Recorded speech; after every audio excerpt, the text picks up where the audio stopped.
90 రోజుల కోర్సు పూర్తి చేస్తే చాలు 100% ప్లేస్మెంట్ సపోర్ట్ తో సాఫ్ట్వేర్ జాబ్ మీ సొంతం. వెంటనే కోడ్ జ్ఞాన్ డెస్టినేషన్ ని సంప్రదించండి. నమస్కారం విజయపేద్ర గారు. నమస్తే నాగరాజ్ గారు. మన వీడియో కింద ఒక కామెంట్ బాక్స్లో పోస్ట్ చేయడం జరిగింది. నా వయసు 36 సంవత్సరాలు, ఇంకా పెళ్లి కాలేదు, ఆస్తిపాస్తులు అయితే ఏమీ లేవు, అలా అని పెళ్లి సంబంధాలు కూడా రావటం లేదు, కుదిరితే ఏదన్నా సలహాలు సూచనలు ఇవ్వగలరు అని చెప్పేసి పెట్టారు. ఇప్పుడున్న జనరేషన్ పిల్లలు ఎక్కువగా ఫేస్ చేసేది ఇదేనండి. అప్పటి వరకు వెయిట్ చేస్తారు, చేతులు చిల్లిగా ఉంచుకోరు, కానీ పెళ్లి కావాలని అంటూ ఉంటారు. కొంతమంది ఆడపిల్లలు అది ఫేస్ చేస్తున్నారు, కొంతమంది మగపిల్లలు కూడా ఫేస్ చేస్తున్నారు. మీ ఒపీనియన్ ఏంటండి దీన్ని? నా ఒపీనియన్ అడిగారు కాబట్టి చెప్పాలి కదా మరి.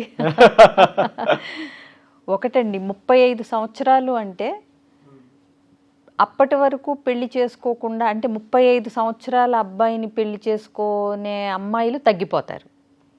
ఎందుకంటే ఇవాళ ఉన్న ట్రెండ్ ఎలా ఉందంటే ఏ అమ్మాయి అబ్బాయి కూడా 2-3 ఏళ్ళ కంటే ఎక్కువ గ్యాప్ ఇష్టపడలేదు. అవునా? సో మీరు 35 అయిపోయారు అంటే 30 ఏళ్ల లోపలే అమ్మాయిలందరికి పెళ్ళిళ్ళు అయిపోతున్నాయి కదా. అవును, అదొకటి. ఇంకొకటి, మీరు లవ్ మ్యారేజ్ అయితే మీ వ్యక్తిత్వం నచ్చో, మీ మనస్తత్వం నచ్చో, మీరేంటో తెలుసో ఒక అమ్మాయి మిమ్మల్ని చేసుకోవటానికి ముందుకు వస్తుంది. అవునా? బట్ అరేంజ్డ్ మ్యారేజెస్ చేయాలనుకున్నప్పుడు అబ్బాయి ఏం చేస్తాడు, ఎంత సంపాదిస్తాడు, చూడటానికి ఎలా ఉన్నాడు, వయసు ఎంత, ఆస్తిపాస్తులు ఏమున్నాయి, ఫ్యామిలీ బ్యాక్గ్రౌండ్ ఏంటి, ఇలా 1,00,000 చూస్తారు. ఎందుకంటే ఒక అమ్మాయిని పెళ్లి చేసి అత్తవారింటికి, ఒక అబ్బాయికి ఇచ్చి పెళ్లి చేసి అత్తవారింటికి పంపించాలనుకున్నప్పుడు ఫైనాన్షియల్ సెక్యూరిటీ ఉందా, ఈడు జోడు బాగుందా చూడటానికి, పెళ్లి చేసి పంపిస్తే ఎట్లా పోషిస్తాడు, మా అమ్మాయి లైఫ్ స్టైల్ అంటే ఏ రేంజ్లో ఉంటుంది, ఇవన్నీ ఎక్స్పెక్టేషన్స్తో ఆడపిల్లలకు కానీ మగపిల్లలకు కానీ మనం సంబంధాలు చూస్తాం. అవును. సో ఆస్తిపాస్తులు ఏమీ లేదు అంటున్నప్పుడు డెఫినెట్గా అరేంజ్డ్ మ్యారేజెస్లో అది ఒక మేజర్ డ్రాబ్యాక్ కదా. అవును. సో పోనీ మీరు అబ్బాయి ఆస్తి లేకపోయినా పర్వాలేదు, అబ్బాయి చక్కగా ఒక డీసెంట్ అమౌంట్ సంపాదిస్తున్నాడు, మా అమ్మాయిని ఇచ్చి పెళ్లి చేస్తే సుఖపడుతుంది అనేలాంటి జాబ్ అన్నా ఉందా, బిజినెస్ అన్నా ఉందా, అంటే మంత్లీ ఎర్నింగ్స్ అవన్నా ఒక ప్రాపర్ అమౌంట్ ఉంటే ఆడపిల్లని ఇచ్చేవాళ్ళు ఆలోచిస్తారు. అదేలేండి, మీరు చెప్తుంటే నాకు కూడా గుర్తొస్తుంది, అన్నీ ఉన్నోడికి ఇచ్చి చేస్తుంటేనే దిక్కులేదు. అంతే కదా. ఇది అనేటప్పటికి కొంచెం ఆలోచించాల్సిన విషయమే. ప్లస్ ఏజ్ ఒకటి, ఏజ్ 35 అంటున్నారు ఆల్రెడీ. ఇదే క్వశ్చన్ ఒక 27-28 అప్పుడు వేసుకుని ఉంటే అప్పుడు ఏం చెయ్యాలి అనేది ఒక 2-3 ఏళ్ళు టైం తీసుకుని ఈ పాటికి వాటిని రెక్టిఫై చేసుకుని ఉంటే ఈ పాటికి పెళ్ళి అయ్యే అవకాశాలు ఉండి. అవునా? ప్లస్ ఇంకొకటి, మనకి జనరల్గా మన కల్చర్లో ఎట్లా ఉంటుందంటే, ఒక సైకిల్ ఉన్నాడు, ఆటో వాడికి ఇచ్చి చేద్దాం అనుకుంటాడు కూతుర్ని, ఆటో ఉన్నాడు లేదా రిక్షా ఉన్నాడు, కారు అంటే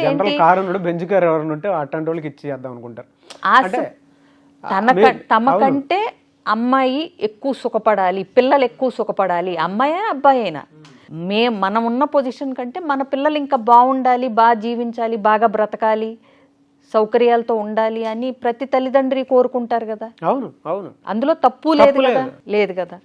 సో వీటన్నిటిని బట్టి చూసి ఒక్కటండి, పెళ్ళి అవ్వలేదు అని దిగులు పడి అదేదో మానసిక వ్యధలాగా ఉండాల్సిన అవసరం ఈ కాలంలో ప్రస్తుతం అయితే లేదు కూడా. సో ఆయన పెళ్ళి అవ్వలేదని దిగులు పెట్టుకోక్కర్లా. అర్థమైందా మీకు? ఎందుకంటే పెళ్ళి అవుతున్నా విడిపోతున్నారు, విడిపోయి మళ్ళీ ఒంటరిగా ఉంటున్నారు. మీకు పెళ్ళి అనేది మీ గోల్ అయితే కనుక ఒక అమ్మాయి మీలో ఏం చూసి పెళ్లి చేసుకోవాలి, ఏం చూసి నన్ను పెళ్లి చేసుకుంటుంది అనేది క్యాలిక్యులేట్ చేసుకోండి. అంతే కదా, ఎవరికి వాళ్ళు చేసుకోవాలి.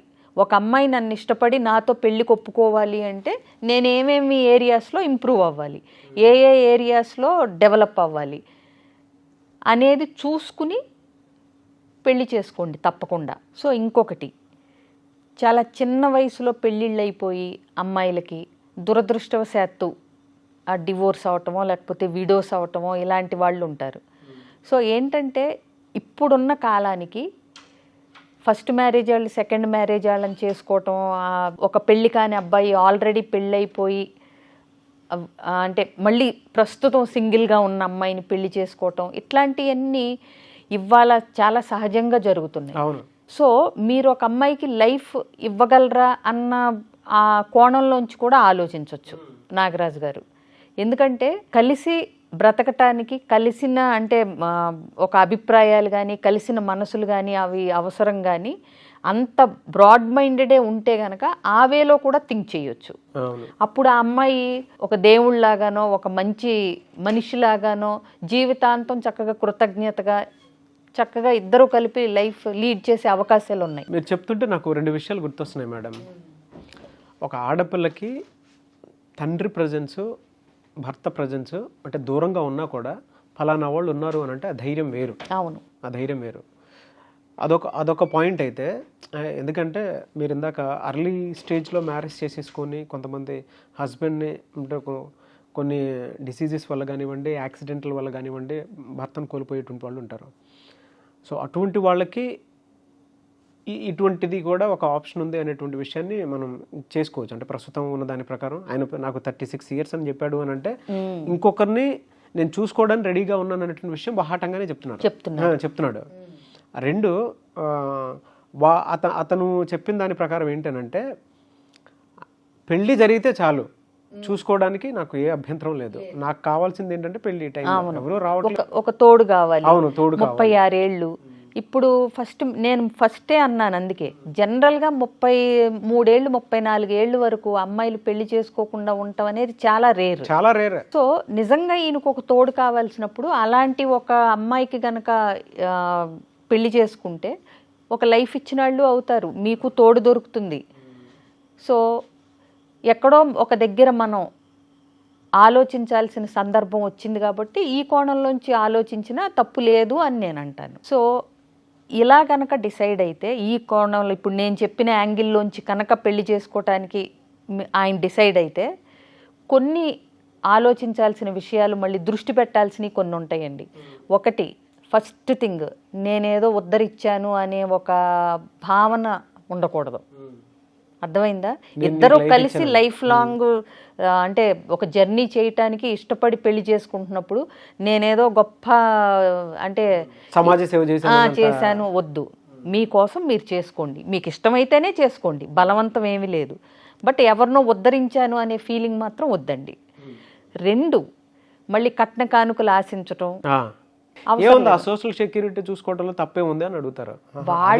వాళ్ళంతటా వాళ్ళకి ఏదన్నా తెచ్చుకుంటే పుట్టింటి నుంచి సంతోషంగా, అది మీరు కాదనక్కర్లేదు అవుననక్కర్లేదు.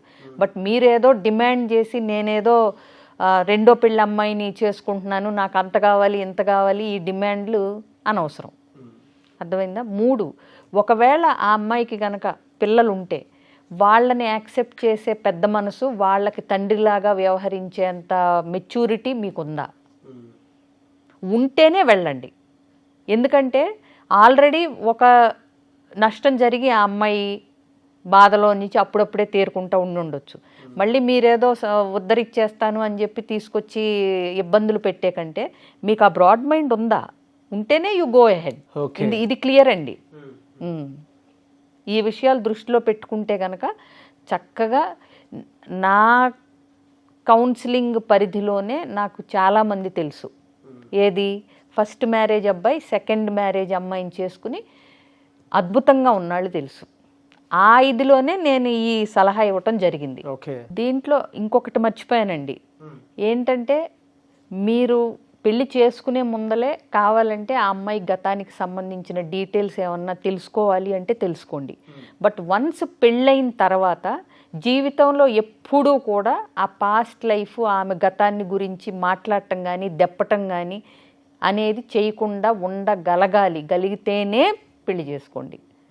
ఎందుకంటే ఇవి మొదట 2-3 ఏళ్ళు అంతా బాగుండి పెళ్లి చేసుకున్న ముచ్చట్లో అంత చక్కగా ఉండి తర్వాత నుంచి మనకి ఆ పెళ్లి చేసుకున్న మైకము, ఆ కొత్తదనం, ఆ ఎగ్జైట్మెంట్ అంతా తగ్గిపోయిన తర్వాత ఆ అమ్మాయి గతాన్ని గుర్తు చేసి ఇబ్బంది పెట్టడం, దెప్పటం, నరకం చూపించడం, ఇవన్నీ మళ్ళీ లేనిపోని ఇష్యూస్ అవుతాయి. సో కాబట్టి ముందే ఒక మాట అంతే, ముందే ఎప్పుడూ కూడా గతాన్ని ప్రస్తావించకూడదు. ఇద్దరికీ గతం ఉన్నా కూడా, ఇద్దరికీ గతం ఉండొచ్చు. కొంతమంది ఇప్పుడు ఇద్దరు సెకండ్ మ్యారేజ్ చేసుకుంటున్నారు, అమ్మాయి అబ్బాయి ఇద్దరు. అది ఏదన్నా డౌట్స్ ఉంటే పాస్ట్ గురించి ముందే క్లారిఫై చేసుకోవాలి, మళ్ళీ ఎప్పుడు పాస్ట్ గురించి మాట్లాడుకోకూడదు. ఇది ఒక అగ్రిమెంట్ లాగా, ఇది ఒక ఒప్పందం లాగా చేసుకుని దాన్ని మేరకుండా ఉండగలగాలి. థ్యాంక్ యూ అండి. ఇలా చాలామంది పర్సనల్ లైఫ్, అది కూడా సింగిల్ లైఫ్ని లీడ్ చేసేటువంటి వాళ్ళు చాలామంది ఉన్నారు. ఒక హోప్ కోసం అని చెప్పేసి ఉంటే బాగుండు నా లైఫ్లో పలానా వ్యక్తి, అంటే నాకు హస్బెండ్ అయినా సరే, లేదంటే కొంతమంది కోరుకుంటూ ఉంటారు, అట్లీస్ట్ ఒక ఫ్రెండ్ లాగా అయినా సరే ఎవరైనా ఉంటే బాగుండు, నా రెస్పాన్సిబిలిటీ తీసుకోకపోయినా నా పిల్లల కోసమైనా సరే ఆలోచించడానికి పలానా వాళ్ళు ఉన్నారనేటువంటి ఆలోచన కలిగినటువంటి ఆడపిల్లలు ఉన్నారు. ఎందుకంటే అర్లీ స్టేజ్లో పెళ్ళిళ్ళు చేసుకున్న తర్వాత యాక్సిడెంటల్గా హస్బెండ్ని పోగొట్టుకొని ఇప్పటికీ లైఫ్ని ఒక చోటే స్పాయిల్ చేసేసుకుని ఆగినటువంటి వాళ్ళు చాలామంది ఉన్నారు. అండ్ కొంతమంది అసలు పెళ్ళే కాకుండా ఉండిపోయినటువంటి వాళ్ళు ఉన్నారు. అండ్ కొంతమందికి ఏంటంటే పెళ్ళి సెట్ కాదు, అబ్బాయిల బిహేవియర్ ఇమ్మెచ్యూర్గా కొంత ఉండటం వల్ల వెంటనే ఫస్ట్ వైఫ్ వెళ్ళిపోవటము, లేదంటే ఇంకోటి పర్సనల్ రీజన్స్ ఉంటాయి. లేదా కొంతమంది జీవితాలు ఎలా ఉంటుందని అంటే పెళ్లి చేసుకున్న తర్వాత అమ్మాయి ఇంకొక అబ్బాయిని ప్రేమించిందని చెప్పేసి అబ్బాయితో వెళ్ళిపోవటం అవుతుంది. దాని తర్వాత ఇతను ఖాళీగా ఉండిపోవాల్సి వస్తుంది. ఇది ఎవరికైనా సరే సొసైటీ నుంచి చూసేటప్పుడు అవమానంగా అనిపిస్తుంది వాళ్ళకి. బట్ దాన్ని వాళ్ళు మీరు బ్రేక్ చేశారు, ఇది ఇలా ఉంటే బెటర్ అని చెప్పేసి. మీరు అందులో కొన్ని పాయింట్స్ కూడా మెన్షన్ చేశారు కదా, పాస్ట్ లైఫ్కి సంబంధించినటువంటి వాటి మీద ముందే మాట్లాడుకుని ఒక అగ్రిమెంట్ లాగా పెట్టుకుంటూ మంచిది. ఫర్దర్గా దాని మీద ఎటువంటి అబ్జెక్షన్ ఉండకూడదు, దాంతోపాటు డిస్కషన్ కూడా రాకూడదు అని చెప్పేసి. అండ్ డౌరీ వాటికి సంబంధించిన ఎక్స్పెక్టేషన్స్ని అవుననొద్దు, కాదనొద్దు, డిపెండ్స్, వాళ్ళ ఇష్టం మీద డిపెండ్ అయి ఉంటుందని చెప్పేసి అన్నారు. ఇవాళ కావాల్సినటువంటిది అదేనండి, చేసుకోవాలి అనుకునేటువంటి వాళ్ళకి చాలా బాగా చక్కగా వివరణ ఇచ్చారండి. అయితే కొంతమందికి ఇంకా క్లారిటీ కావాలనుకునేటువంటి వాళ్ళు ఉంటారు. అంటే దీని మీద ఎవరైతే ఇది వీడియో చూసిన తర్వాత ఆల్రెడీ కొంతమంది రిలేషన్లో ఉండేటువంటి వాళ్ళు ఉంటారు, అంటే అటు ఇటు ఉండేటువంటి వాళ్ళు ఉంటారు, అంటే చేసుకోవాలా వద్దా అనుకునేటువంటి వాళ్ళు చాలామంది ఉంటారు. మీ సలహాలు సూచనలు పర్సనల్గా తీసుకోవాలనుకునేటువంటి వాళ్ళకి మీరు టైం ఇస్తారా? తప్పకుండా అండి. ఎస్పెషలీ ఇలాంటి కన్ఫ్యూజన్లో ఉన్న వాళ్ళకి ప్రీ మ్యారిటల్ కౌన్సిలింగ్ అనేది చాలా ఉపయోగపడుతుంది. ఓకే. సో ఇవాళ రేపు ఏంటంటే అమ్మాయిలు అబ్బాయిలు పెళ్లి చేసుకునే ముందల ఎందుకు చేసుకుంటున్నాం, చేసుకుంటే మనం చేయాల్సింది ఏంటి, ఎలా ఉండాలి, ఎలా ఉండకూడదు, ఇవన్నీ కూడా క్లాస్ పెట్టి చెప్పాల్సిన పరిస్థితి వచ్చేసింది ఇప్పుడు. సో ఖచ్చితంగా ఏ మ్యారేజ్ అయినా సరే ముందా వెనక సెకండా ఫస్టా ఏదైనా సరే పెళ్ళి అనే దాని మీద ఒక అవగాహన, అకామిడేషన్, అడ్జస్ట్మెంట్, ఎట్లా ఇద్దరం లీడ్ చేయాలి, ఏదైనా కాన్ఫ్లిక్ట్ వస్తే ఎట్లా సరి చేసుకోవాలి, పెద్దలతో ఎట్లా బిహేవ్ చేయాలి, కోపం వచ్చినప్పుడు దాన్ని ఒకళ్ళ మీద ఒకళ్ళు ఎట్లా ఎక్స్ప్రెస్ చేయాలి, ఇన్ని విషయాలు వాళ్ళు తెలుసుకోవాల్సిన అవసరం ఉంది. కాబట్టి ఖచ్చితంగా ఎలాంటి డౌట్లు ఉన్నా స్క్రీన్ మీద కనిపిస్తున్న నెంబర్కి కాంటాక్ట్ చేస్తే నా అపాయింట్మెంటు డీటెయిల్స్ అన్నీ ఇస్తారు. తప్పకుండా పెళ్లి చేసుకునే ముందే కలిస్తే ఇంకా బాగుంటుంది. అండ్ క్లాసెస్ ఆన్లైన్ ఎక్స్పెక్ట్ చేస్తున్నారు, ఏ క్లాస్ ఉంటే ఎప్పుడు ఉండే అవకాశం ఉంటుంది అనుకో? ఆల్రెడీ డిస్కవర్ యువర్ సెల్ఫ్ అని May 1 నుంచి May 13 వరకు ఉందండి. ఒక అంటే అద్భుతమైన అవకాశం ఇది. అంటే మనల్ని గురించి మనం తెలుసుకోవటం, తెలుసుకొని మనం ఏంటి అనే దాన్ని జరిగే అంతర్మథనం కానీ అంతర్ముఖంగా మనం తెలుసుకుని ఆ అంతర్మథనాన్ని ఎట్లా బయటికి రావాలి, మనకున్న ముసుగుల్ని మనం తెలియకుండా బోల్డ్ ముసుగులు వేసుకుని ఉంటాం, మనకు తెలియకుండానే మాస్కులు, అవి మాస్క్ వెనకాల అసలు మనం ఏంటి అనేది తెలుసుకున్నప్పుడు తక్కువ మాస్క్లు వేసుకునే అవకాశాన్ని డెవలప్ చేసుకోవచ్చు. ఎందుకంటే మనం మనలా ఉన్నప్పుడు మనల్ని మనం తెలుసుకోవాల్సినటువంటి అవసరం ఉంటుంది. ఎలా అంటే పాజ్ ఇచ్చైనా సరే మన జీవితానికి ఒక 3 రోజులు మన కోసం మనం స్పెండ్ చేయాల్సినటువంటి అవసరం చాలా ఉంటుంది. అటువంటి వాళ్ళకి ఇది గొప్ప అవకాశం అని అంటాను నేను. కొంతమందికి క్లారిటీ ఉండదు, పైగా సమ్మర్ కదండి వచ్చేసింది, మీరు ఇన్ టైంలో పెట్టారని అనుకోవాలి. కొంత స్పేస్ ఉంటుంది ఎవరికైనా సరే, రిలాక్స్డ్ స్టేట్లో ఉంటారు కొంతమంది, ఫ్యామిలీస్కి అయినా సరే పిల్లలకైనా సరే. పిల్లల ఎగ్జామ్స్ అయిపోయినాయి. అవును. థ్యాంక్ యూ అండి. Wish you all the best Vijaya Peddana గారు.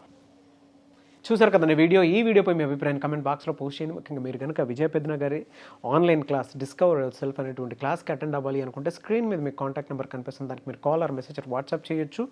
లేదు అని అంటే మిస్టర్ నాగ్ అఫీషియల్ 1 అన్న ఇన్స్టాగ్రామ్ ఐడి ఉంది, దానికి మీరు పర్సనల్ మెసేజ్ పెట్టినా కూడా ఖచ్చితంగా నేను విజయ పెద్దన గారి టీమ్కి ఫార్వర్డ్ చేస్తాను. ఆ విధంగా సరే మీరు అప్రోచ్ అవ్వచ్చు. ఈ వీడియో లైక్ చేయండి, షేర్ మాత్రం తప్పకుండా చేయండి. ఇలాంటి మరిన్ని వీడియోస్ కోసం మా ఛానల్ ఫాలో అవ్వండి. Thank you.